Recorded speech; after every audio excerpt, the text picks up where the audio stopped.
Bismillahirrahmanirrahim. Assalamualaikum warahmatullahi wabarakatuh. Pertama-tama, saya ingin mengucapkan terima kasih kepada Ibu Prila selaku dosen pengampu mata kuliah Hukum Bisnis Syariah yang mana telah memberikan kami kesempatan untuk mempresentasikan hasil kerja kami mengenai perbankan syariah.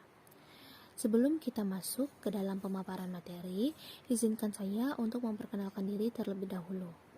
Perkenalkan, saya Salwa Nabila Putri, selaku moderator yang akan memandu jalannya presentasi pada hari ini.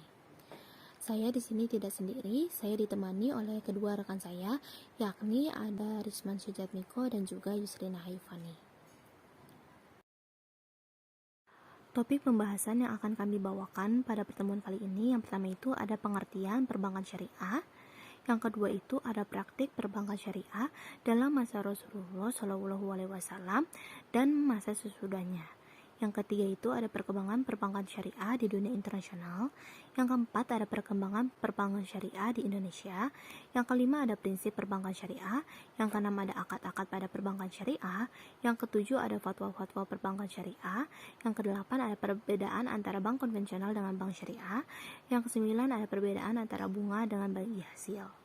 Nah, untuk lebih jelasnya, berikut terdapat pemaparan dari presentator. Materi yang pertama, perbankan syariah. Bank pada dasarnya adalah entitas yang melakukan penghimpunan dana dari masyarakat dalam bentuk pembiayaan atau dengan kata lain melaksanakan fungsi intermediasi keuangan. Dalam sistem perbankan di Indonesia terdapat dua macam sistem operasional perbankan, yaitu bank konvensional dan bank syariah. Sesuai Undang-Undang Nomor 21 Tahun 2008 tentang Perbankan Syariah, bank syariah adalah bank yang menjalankan kegiatan usaha berdasarkan prinsip syariah atau prinsip hukum Islam yang diatur dalam fatwa MUI seperti prinsip keadilan dan keseimbangan atau adl wa tawazun, kemaslahatan atau maslahah, universalisme atau alamiah, serta tidak mengandung gharar, maisir, riba, zalim, dan objek yang haram. Bank Syariah menurut Sudarsono adalah lembaga keuangan negara yang memberikan kredit dan jasa-jasa lainnya di dalam lalu lintas pembayaran dan juga peredaran uang yang beroperasi dengan menggunakan prinsip-prinsip syariah atau Islam.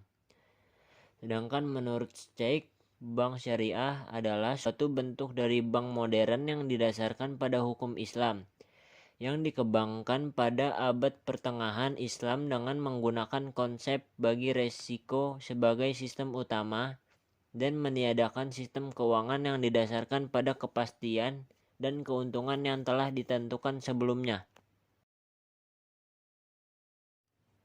Selanjutnya, praktik perbankan syariah pada masa Rasulullah SAW. Di dalam sejarah perekonomian umat Islam, kegiatan muamalah seperti menerima titipan harta, meminjamkan uang untuk keperluan konsumsi dan untuk keperluan bisnis, serta melakukan pengiriman uang yang dilakukan dengan akad-akad yang sesuai syariah telah lazim dilakukan umat Islam sejak zaman Rasulullah SAW. Rasulullah SAW yang dikenal dengan julukan Al-Amin dipercaya oleh masyarakat Mekah menerima simpanan harta.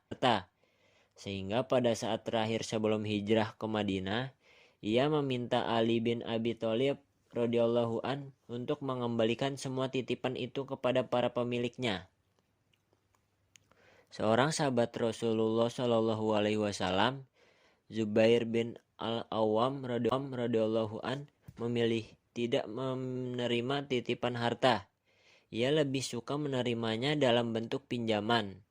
Tindakan Zubair ini menimbulkan implikasi yang berbeda, yakni yang pertama, dengan mengambil uang itu sebagai pinjaman, ia memiliki hak untuk memanfaatkannya. Yang kedua, karena bentuknya pinjaman, ia berkewajiban untuk mengembalikannya secara utuh. Dalam riwayat lain disebutkan Ibnu Abbas radhiyallahu an juga pernah melakukan pengiriman barang ke Kufah dan Abdullah bin Zubair radhiyallahu an melakukan pengiriman uang dari Mekah ke adiknya Mis'ab bin Zubair radhiyallahu an yang tinggal di Irak. Penggunaan cek juga telah dikenal luas sejalan dengan meningkatnya perdagangan antara negeri Syam dengan Yaman yang paling tidak berlangsung 2 kali dalam setahun. Bahkan dalam masa pemerintahannya, Khalifah Umar bin Khattab radhiyallahu an menggunakan cek untuk membayar tunjangan kepada mereka yang berhak.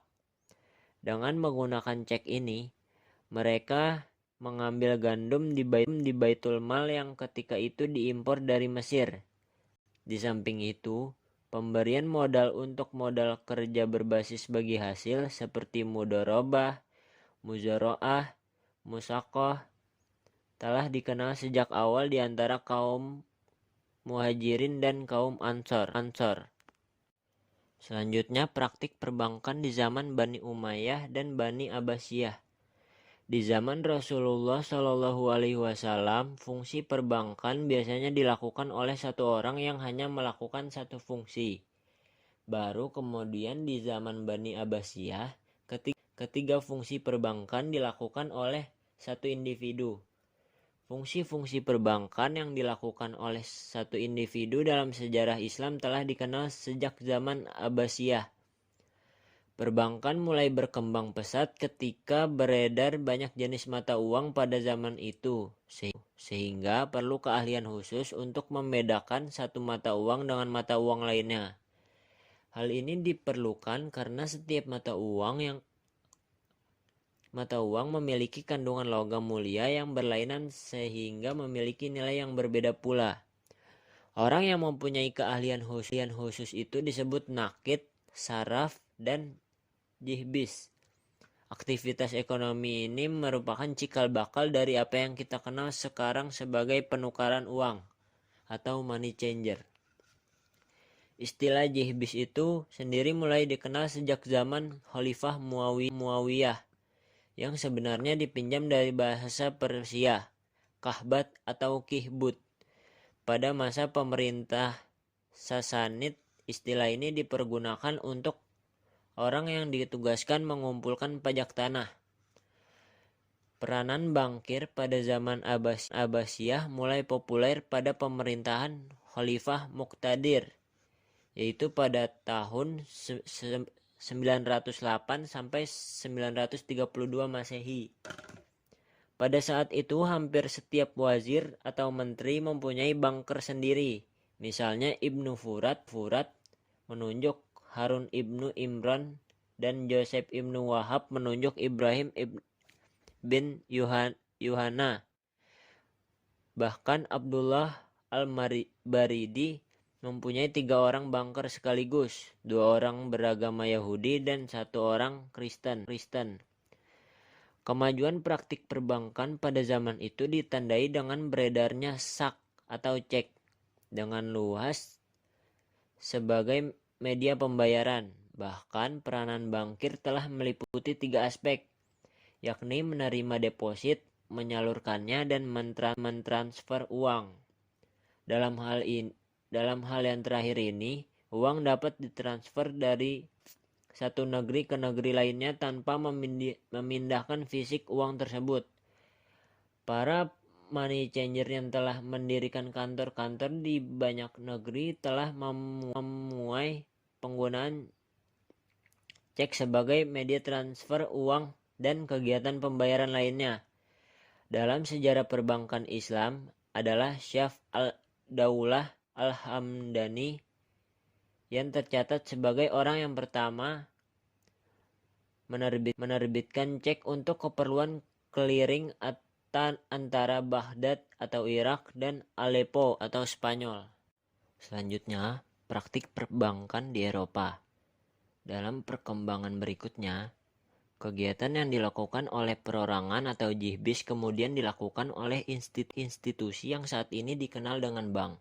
Ketika bangsa Eropa mulai menjalankan praktik perbankan, persoalan mulai timbul karena transaksi yang dilakukan mulai menggunakan instrumen bunga, yang dalam pandangan fikih adalah riba, dan oleh karena itu hukumnya haram.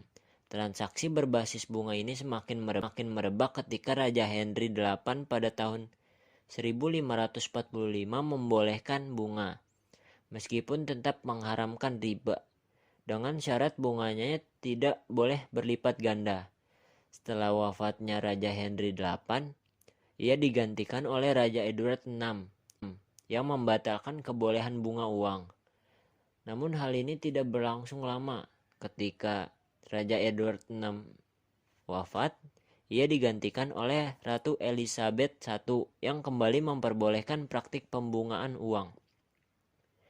Ketika mulai bangkit dari keterbelakangannya dan mengalami Renaissance, bangsa Eropa melakukan penjelajahan dan penjajahan ke seluruh penjuru dunia, sehingga aktivitas perekonomian dunia didominasi oleh bangsa-bangsa Eropa. Pada saat yang sama, peradaban Muslim mengalami kemerosotan, dan negara-negara Muslim satu persatu jatuh ke dalam cengkraman penjajahan bangsa-bangsa Eropa. Akibatnya, institusi perekonomian umat Islam runtuh dan digantikan oleh institusi ekonomi bangsa Eropa. Keadaan ini berlangsung terus sampai zaman modern ini. Oleh karena itu, institusi perbankan yang ada sekarang di mayoritas negara-negara Muslim merupakan warisan dari bangsa Eropa yang notabene berbasis bunga. Selanjutnya, perkembangan perbankan syariah di dunia internasional. Usaha modern pertama untuk mendirikan bank tanpa bunga dimulai di Pakistan yang mengelola dana haji pada pertengahan tahun 1940-an. Tetapi usaha ini tidak sukses. Perkembangan berikutnya, usaha pendirian bank syariah yang paling sukses dan inovatif di masa modern ini dilakukan di Mesir pada tahun 1963 dengan berdirinya Midgam Local Saving Bank. Bank ini diterima dengan baik oleh kalangan petani dan masyarakat pedesaan. Namun sayang, karena terjadi kekacauan politik di Mesir, Midgam mulai mengalami kemunduran sehingga operasionalnya diambil alih oleh National Bank of Egypt dan Bank Sentral Mesir pada tahun 1967. Pengambil alihan ini menyebabkan prinsip nirbunga pada Midgam mulai ditinggalkan, sehingga bank ini kembali beroperasi berdasarkan bunga. Pada tahun 1971, akhirnya konsep nirbunga kembali dibangkitkan pada masa rezim Sadat melalui pendirian Nasser Social Bank. Tujuan bank ini adalah untuk menjalankan kembali bisnis yang berdasarkan konsep yang telah dipraktikkan oleh Midgam. Kesuksesan Midgam ini memberikan inspirasi bagi umat muslim di seluruh penjuru dunia, sehingga timbullah kesadaran bahwa prinsip-prinsip Islam ternyata masih dapat diaplikasikan dalam bisnis modern. Ketika OKI akhirnya terbentuk, serangkaian konferensi internasional mulai dilangsungkan, di mana salah satu agenda ekonominya adalah pendirian Bank Islam. Bank Islam pertama yang bersifat swasta adalah Dubai Islamic Bank, yang didirikan pada tahun 1975 oleh sekelompok usahawan muslim dari berbagai negara. Pada tahun 1977 berdiri dua bank Islam dengan nama Faisal Islamic Bank di Mesir dan Sudan. Dan pada tahun itu pula pemerintah Kuwait mendirikan Kuwait Finance House. Secara internasional, perkembangan perbankan Islam pertama kali diprakarsai oleh Mesir pada sidang Menteri Luar Negeri negara-negara Organisasi Konferensi Islam atau OKI di Karachi, Pakistan bulan Desember 1970. Mesir mengajukan proposal berupa studi tentang pendirian Bank Islam Internasional untuk perdagangan dan pembangunan, dan proposal pendirian Federasi Bank Islam atau Federation of Islamic Banks. Inti usulan yang diajukan dalam proposal tersebut adalah bahwa sistem keuangan berdasarkan bunga harus digantikan dengan suatu sistem kerjasama dengan skema bagi hasil. keuntungan maupun kerugian. Akhirnya terbentuklah Islamic Development Bank atau IDB pada bulan Oktober 1975 yang beranggotakan 22 negara Islam pendiri. Bank ini menyediakan bantuan finansial untuk pembangunan negara-negara anggotanya, membantu mereka untuk mendirikan bank Islam di negaranya masing-masing dan memainkan peranan penting dalam penelitian ilmu ekonomi perbankan dan keuangan Islam. Pada perkembangan selanjutnya, di era 1970-an, usaha-usaha untuk mendirikan bank Islam mulai menyebar ke banyak negara.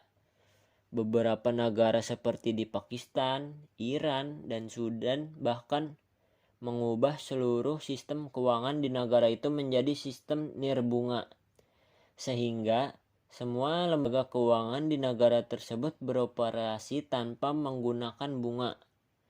Di negara Islam lainnya seperti Malaysia dan Indonesia, bank nirbunga beroperasi berdampingan dengan bank-bank konvensional.